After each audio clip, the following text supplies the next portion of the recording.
Hello everyone, this is Chandni and welcome back to my channel Science Anywhere. So friend, आज इस video में मैं discuss करूंगी rule of mutual exclusion principle, जो कि एमएससी फर्स्ट सेमेस्टर का टॉपिक है।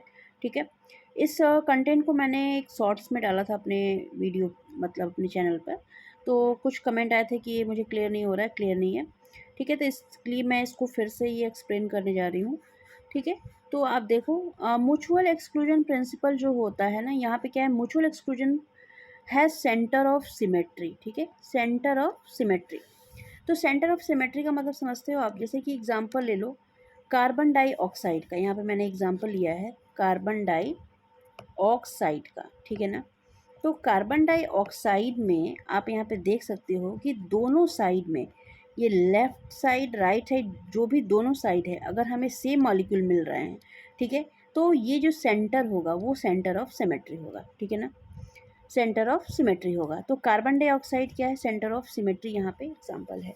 तो आपको जो सेंटर में जो भी मॉलिक्यूल है उसके दोनों साइड सेम मॉलिक्यूल होगा, तो आपका वो क्या कहलाएगा, सेंटर ऑफ सिमेट्री। तो mutual exclusion has centre of symmetry, then only those vibration which are anti-symmetric with respect to the center can be IR active।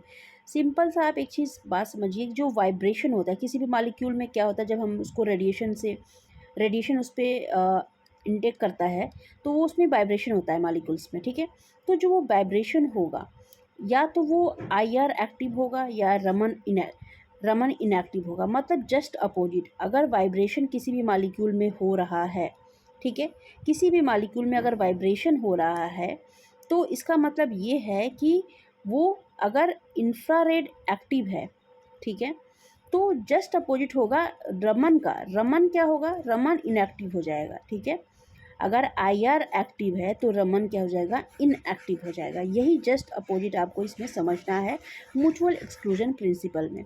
तो म्यूचुअल एक्सक्लूजन प्रिंसिपल के पास पहली कंडीशन हमारी है कि सेंटर ऑफ सिमेट्री होगा।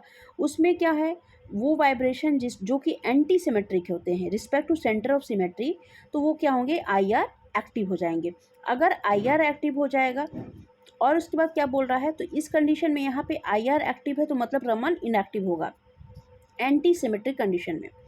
फिर क्या बोल रहा है कि and only those vibration which are symmetric, अगर वैसे वाइब्रेशन जो कि सिमेट्रिक हैं, ठीक है, किसके रिस्पेक्ट में, सेंटर ऑफ सिमेट्री के, तो वो क्या होगा, रमन एक्टिव होगा। ठीक है, जस्ट अपोजिट आप ये याद रखिएगा, अगर IR एक्टिव है तो रमन इनएक्टिव होगा।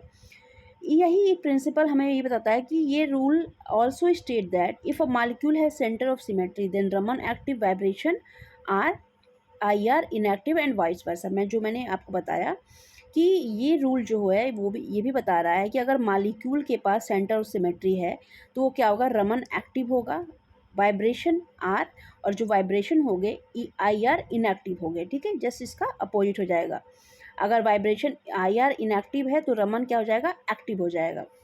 तीसरी कंडीशन यहाँ पर दे रही है कि if there is no centre of symmetry, अगर सेंटर ऑफ सिमेट्री हो ही ना, उस कंडीशन में सभी की तो बात नहीं हो सकती कि सारे नहीं, लेकिन कुछ वाइब्रेशन में भी हो सकते हैं कि वो रमन क्या हो, रमन और इंफ्रारेड दोनों एक्टिव हो सकते हैं। किस कंडीशन में, जब सेंटर ऑफ सिमेट्री हमारी क्या हो, ना हो। ठीक है, सेंटर ऑफ सिमेट्री अगर नहीं है तो हम सारे की बात नहीं कर रहे हैं, कुछ वाइब्रेशन ऐसे हो सकते हैं जो कि रमन और इंफ्रारेड दोनों के लिए एक्टिव हो सकते हैं।